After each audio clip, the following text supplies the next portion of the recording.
My parents were political activists or freedom fighters, depending on which side you're on.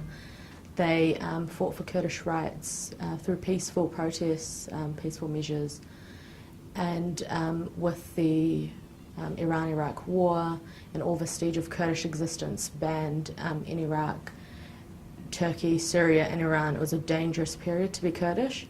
My parents were faced with a choice either to flee or risk death. So at the time they had my brother and sister, and they were forced to flee in the back of cargo trucks into Pakistan, where the presence of the UN provided a beacon of hope for them. My parents arrived in Pakistan basically hoping that we'd be able to escape to somewhere where it would be safe to be Kurdish and to have freedom and rights, which Kurdish people were deprived of. So when they arrived in Pakistan, they were told it would be about 6 months before they were resettled. It ended up being 9 years. So I was born in Pakistan in the refugee camp we were at.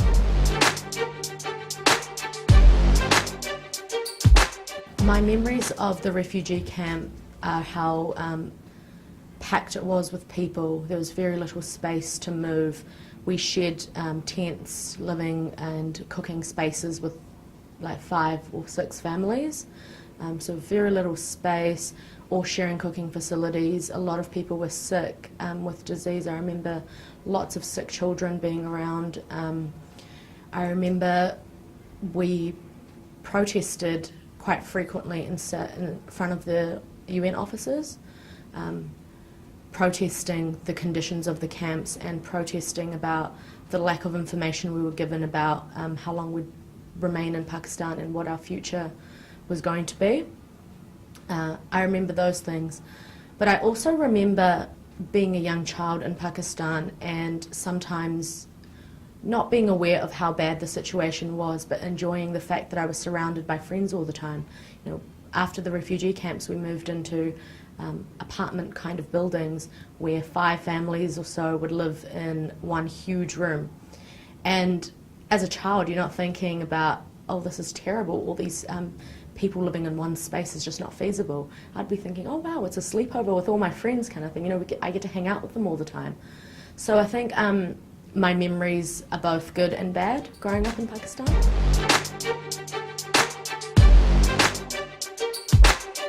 I started school in Pakistan and it was an awful experience. I was hit with sticks and had my hair pulled and really abused because my pronunciation was wrong on an Urdu word. So coming to New Zealand, being resettled in New Zealand really changed my life because all of a sudden I was in this safe environment. I was surrounded by students and teachers who encouraged my learning, and I didn't have to be fearful in class. And when I found out that it was a safe place at school, I really quickly realised that I enjoyed learning in school a lot.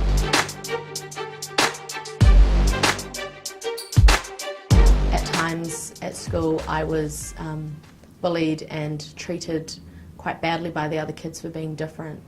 So for a while I emerged into this sense of you know, denial about where I was from and being different and trying to fit in and be as Kiwi as possible, and really trying to deny the fact that I was Kurdish. But when I first visited Kurdistan and I was surrounded by all these family and friends and people who spoke my language, I realised how beautiful my culture was, but I also realised how bad the situation was. And this is what made me realise that there is absolutely no difference between me and all my family and friends and other young people in Kurdistan who just don't have the opportunities that I have. So that for me was a turning point, because when I came back to New Zealand I started seeing things differently, appreciating, you know, the effort that my teachers were putting into my learning, appreciating that I had all these different opportunities at school to be involved in sports and drama, in debating, to learn. And so I started thinking more realistically about using the opportunities I have in New Zealand to pursue an education where hopefully one day I could help my own people.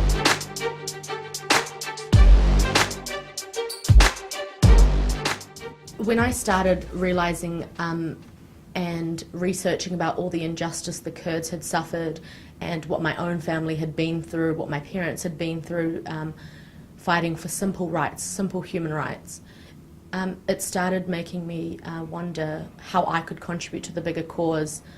I couldn't necessarily be a Kurdish advocate in the sense that my parents were, at the time, risking their lives fighting for Kurdish rights. But I realised that through education I could make a difference, and so I realised I was good at, debating, at writing, good at those English subjects, all the English-based, essay writing-based subjects, and I really enjoyed them.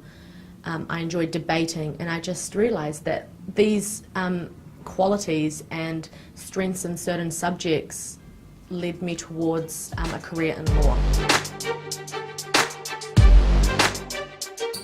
During my law degree, I didn't want to rest during the summer, so lots of students would enjoy the summer in New Zealand, but I found, I'm the kind of person that can't stop doing different things, trying different experiences, and just constantly learning and trying to improve myself.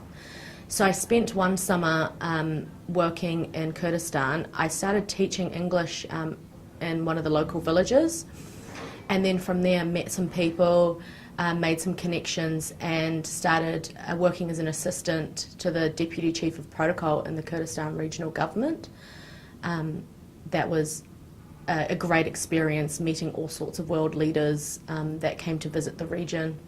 And then the next summer I interned at the United Nations headquarters for Africa in Kenya, where I was a human rights intern in the UN Habitat team. Again, that was an extraordinary experience. I worked with the slums, Kibera, one of the largest slums in the world, working on housing and slum upgrading projects. And then the summer after that, I did a summer clerkship at Chapman Tripp. So again, I spent all my free time where I wasn't studying, trying to improve my skills and trying to learn, trying to get different experiences. Also trying to realise which path may be for me, because there are so many different jobs out there, and unless you try them, you have no idea from just going to university where what you might enjoy doing in the future. One of my strengths and probably flaws at the same time is that I just find it impossible to say no to opportunities and experiences that come up. So my parents will always be like, you've got to start saying no to some things, you can't do everything. But I think that's where, that's how I got all these different opportunities. Taking on board lots of different experiences. When someone would say, hey, do you want to volunteer with this organisation, help me do this event? I would say yes. And then through that I'd meet someone else that has something else going. They're working on something else, or they've done a different experience, and just keep hearing about all these different things that exist. There are so many opportunities that we're just not aware of, and only by meeting people and putting yourself out there and doing your own research can you find out about all these amazing opportunities. Because all the different experiences I had were in very different contexts and environments and working conditions, but the one thing that I would say is apparent across all my different experiences that I've had, that I've been able to develop, is this unique set of people skills and learning how to interact with people from all different cultures, religions, backgrounds, beliefs, everything. Working in Kurdistan in a school, in a village, and then working for the Kurdistan Regional Government, then working in Africa, and then in New Zealand. You encounter such a broad range of people, and that helps you develop your own skills and your own perspective about the world and how you see things. So I think it's really important, because working in different environments, you need to be flexible, you need to know how to interact with people strategically, you need to know how to have really strong communication skills. And those kind of things, some people may just be born with them, but I think a huge part of it is the experience and that for me has been the one skill that I think is invaluable and has helped me throughout every single experience that I've had.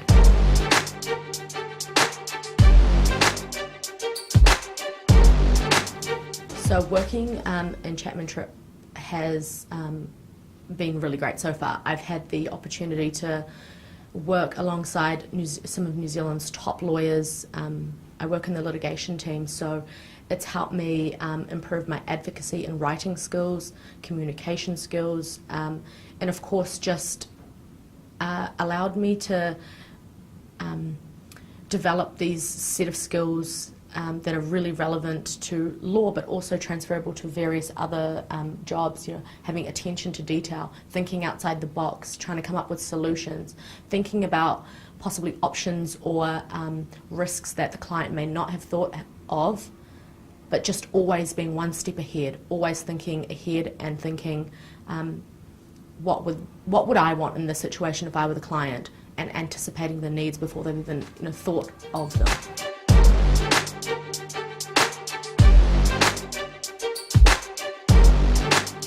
I took a lot of time to carefully choose where I wanted to start my legal career.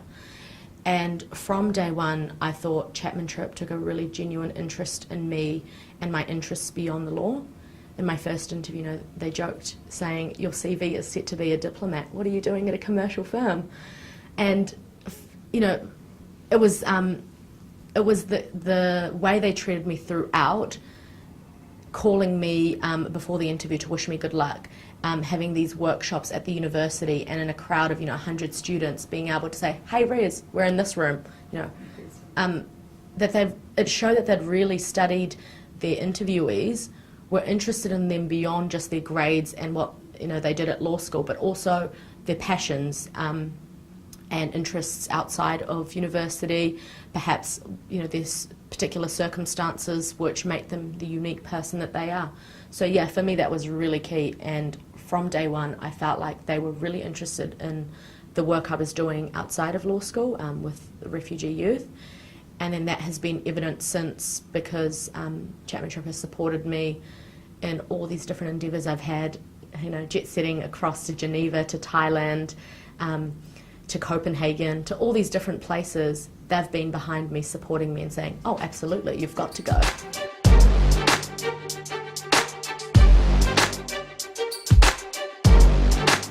Last year, I had quite a busy year.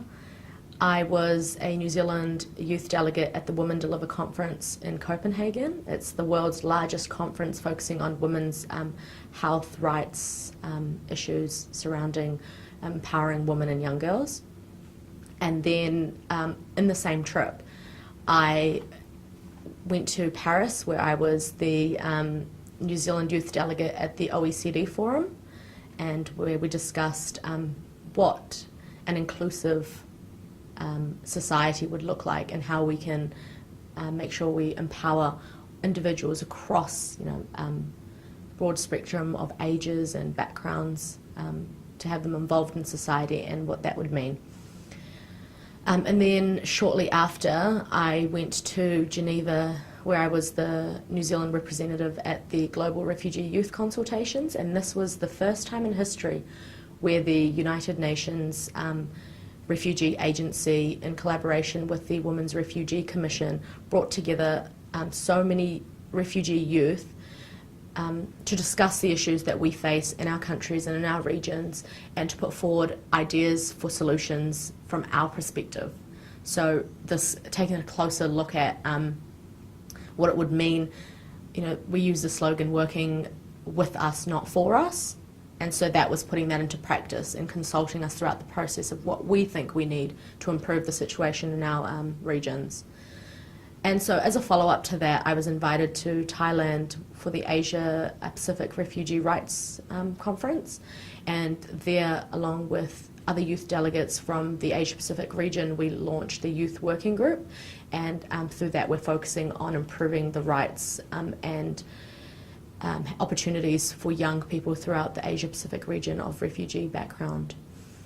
And then again in December, I was invited back to Geneva for the High Commissioner's Dialogue on protection challenges, where the focus was children, unaccompanied minors, children, and the issues and challenges that they face and the possible solutions, because they're quite a unique part of the bigger refugee crisis. Being so young, they're often just lumped in with their parents or families, but they have very unique needs that need to be addressed. So I went to that, and yeah, throughout all of these, Chapman Trip was really supportive and encouraged me to take on these opportunities.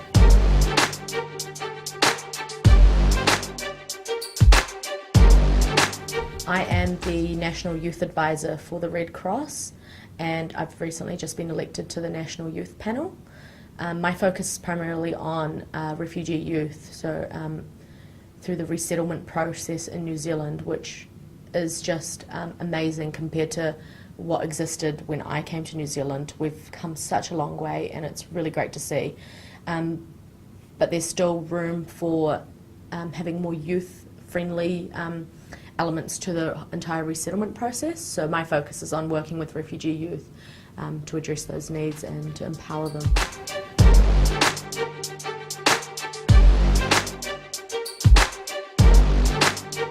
The different challenges that I've faced throughout my journey, at times it's really brought me down. In primary school, for example, I remember vividly how awful my experience was after the 9/11 attacks, because all of a sudden students started pointing out that I was different, and oh, you're from that region close to Osama bin Laden, right? So you must be one of them. So it was absolutely awful, that experience, and it did push me into this, this state where I just didn't want to acknowledge being different. I just really wanted to try fit in, and even to the point where if people asked where I was from, I would just say, oh, guess, and whatever they'd say, I'd say, yeah, that's where I'm from, because I just could not be bothered dealing with it.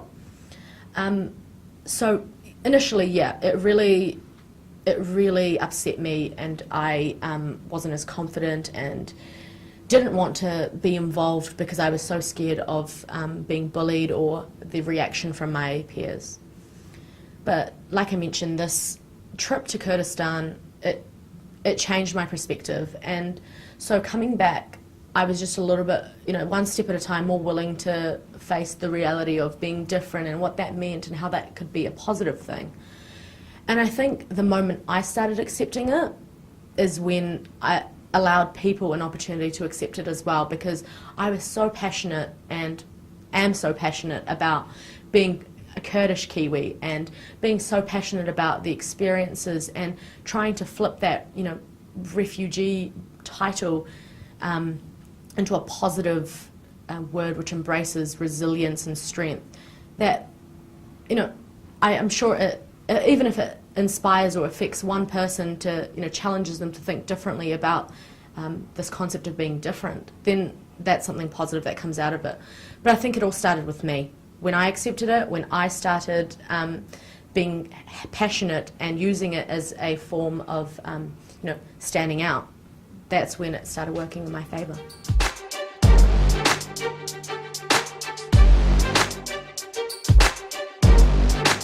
I think having mentors, particularly as a former refugee of minority, a background from an ethnic minority, it's really important to have role models and mentors, because it just seems, when you don't see anyone that looks like you or is from perhaps a similar background or experience as you, it kind of feels like it's off limits.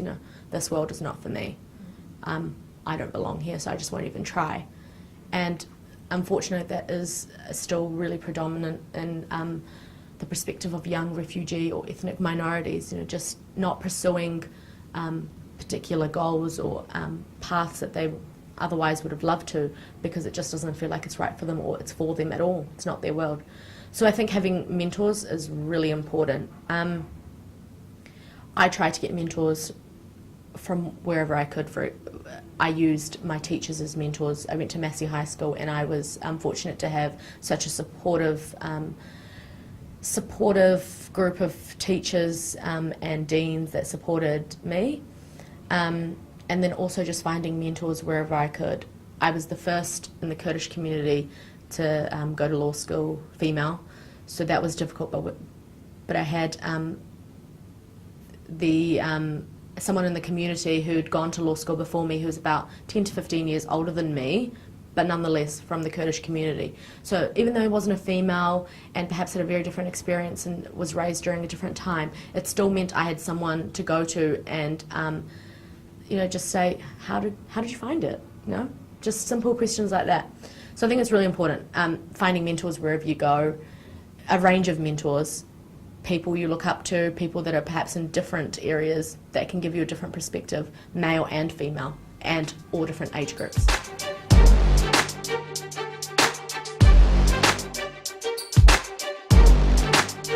What makes me happy, aside from my two beautiful nieces, would be just thinking that I've made someone else's life easier or better. So I'm really passionate about helping people, and throughout my work in the community and different organisations, the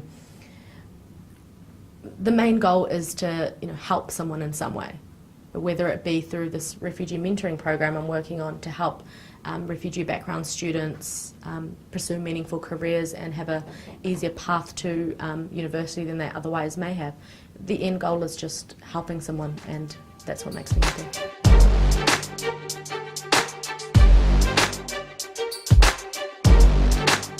I celebrate successes mostly with family and friends.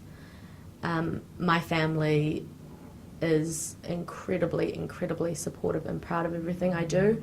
Being the first in my family to go to university and high school, the first to graduate. So for them, every tiny little thing is opportunity to celebrate. So they're the first that come to mind. When I achieve something, I'll be on the phone straight away to my mum, my dad, my sister, and eventually my nieces when they're home from school, and my brother.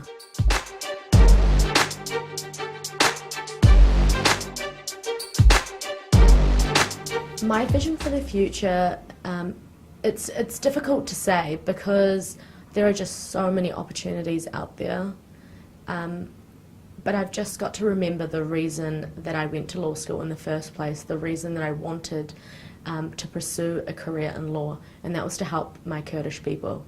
So I've just got to constantly remember that that's why it started, and that's what I'm really passionate about. That's how I got motivated to bring about positive change in my community. So I think ultimately something to do with helping Kurdish people and other oppressed and marginalised groups worldwide.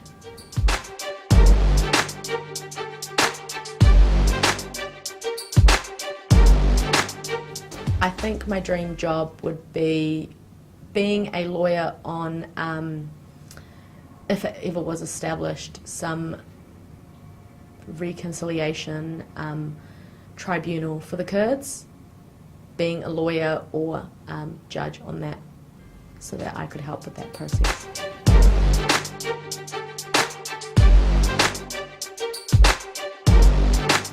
My advice to other young people facing adversity or challenges in their own lives would be that the experiences and challenges that they face are what makes them unique, and there's an opportunity to turn this tidal wave of adversity into positive progress, and to use their experiences in a positive way to help others, and to in the end, these experiences make you resilient, they make you unique, and if you can think about the positive aspects of it, then you're able to come out stronger on top and to help other people in the process, and also yourself. I think it's really important.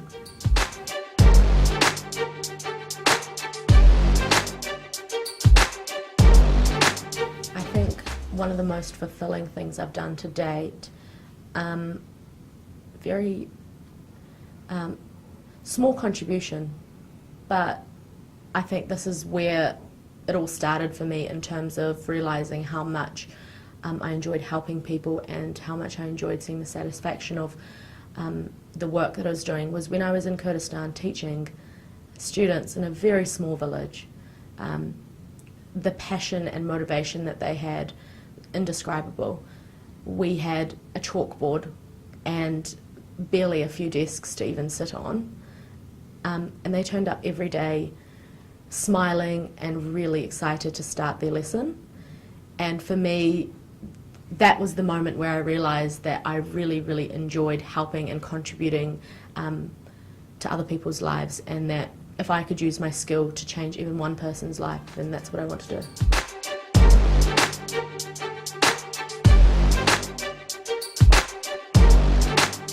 Some of the experiences that I've had, especially in Pakistan, seeing people die from diseases, from hunger strikes, seeing people abused by the local authorities for just peaceful protesting. Like, as a 5 or 6 year old, I've seen some very, very nasty things. Things that no one should see or experience, especially children. But the strength that I have to, use my skills and life for good of our society and our world, the strength comes from realizing that there is absolutely no difference between me and millions of refugees worldwide. The only difference is that I was fortunate enough to be resettled to a place like New Zealand where I'm safe, and I was fortunate enough to have the opportunity to go to school and pursue an education. So those are the kinds of thoughts that I have, thinking about my family in Kurdistan, thinking about some of the refugee youth I've met at these kind of conferences who, I was in Geneva, the next day I was flying back to New Zealand, going to Chapman Trip to work, going to see my family, having, friends and family waiting for me, and then I was in the same room as people that were going back to a refugee camp that they'd been at for 20 years. So it's this understanding of, your experiences, where you are placed in the world, and then also an understanding of how different people around the world are living, and sometimes off much less than you, facing very, very extraordinarily difficult situations. And for me, those kind of thoughts are just, how could you not just build strength and resilience to fight whatever it is if all these different people around the world can, and to use it for the good. Experiencing a difficult situation. At the time, it's probably, it's hard to imagine how you could overcome it. But finding the strength in your family, friends, or just thinking about people worldwide and the experiences they have as well, it kind of gives you a better understanding of, we're all people, we're all the same. We have very different experiences, but at the end of the day, we have similar ambitions. Whether you're Kiwi, lived here your whole life, born here, whether you're a former refugee, whether you're still in a refugee camp, whether you're from a really marginalised background, the end goal is very similar. We all want to be happy. We all want to pursue, meaningful careers or jobs where we can be proud of ourselves and to live a meaningful life for our family and for ourselves. So I think it's those kind of thoughts, just bringing me back to reality and grounding me on the fact that we're just all people.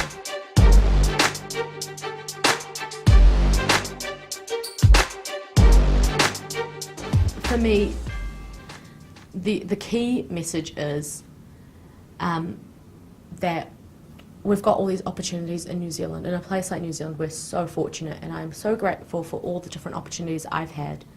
And we have to use it. We have to use them. Through those opportunities, you'll meet people that are doing amazing things. It'll lead you to different opportunities, finding out about different work that other people are doing, different people with different experiences, and it just makes you realise, you've got your own story, but so does everyone else. Everyone else has got their unique story, and we all face difficult times, we all face happy times, but it's just, I think that's the most important part, is just having hope for the future and being positive and using whatever adversity or challenge you've had as a way to empower yourself and empower others as well.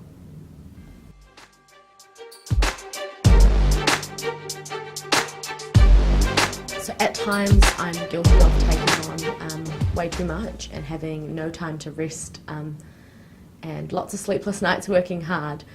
But it's really, really important to look after yourself, and it's not being selfish. You have to look after yourself to be able to, I have to have a moment to myself to enjoy and relax, to be able to do all the work that I'm really proud of. So for me, I play netball. And I've been playing since I came to New Zealand, and my neighbour was like, I play this, you should play, and I barely knew English, but I went along, and since then I've fallen in love with it.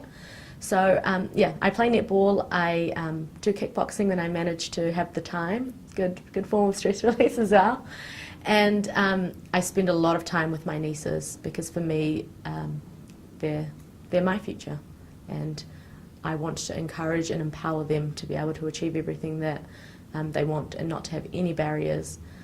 So yeah, it is really important to take time to enjoy yourself and relax.